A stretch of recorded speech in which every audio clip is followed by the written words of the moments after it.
Hey guys, it's Willie here from Willie McCollum 700. You have any ideas for the holidays of making Christmas tree ornaments? This is my version of Willie McCollum Christmas ornaments. So this is the way I do it. If you have spark plugs like these here, this one came off of a chainsaw that I had. It also was used on my John Deere as well. You want to make sure it's clean too before you put it on the tree, and I'm about to do that now. So we need a brush to clean it. Careful not to breathe any rust fumes in, so you get tetanus. I don't know if that's the case.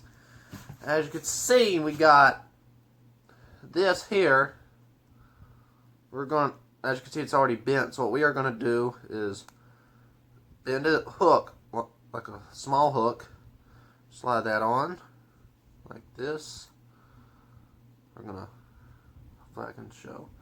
We're going to bend, if you could see this hook here, we are going to turn that and wrap it around like that.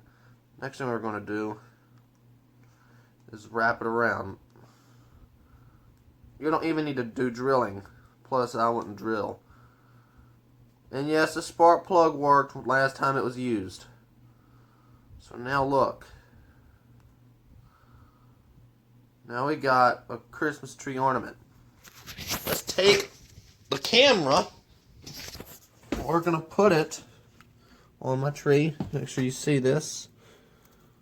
And look at that. See that right there? That's how you make a Christmas ornament. Hopefully I gave y'all an idea. So Merry Christmas from Willie McCollum 700. Like, subscribe, and thanks for watching. See ya in the next one. Bye.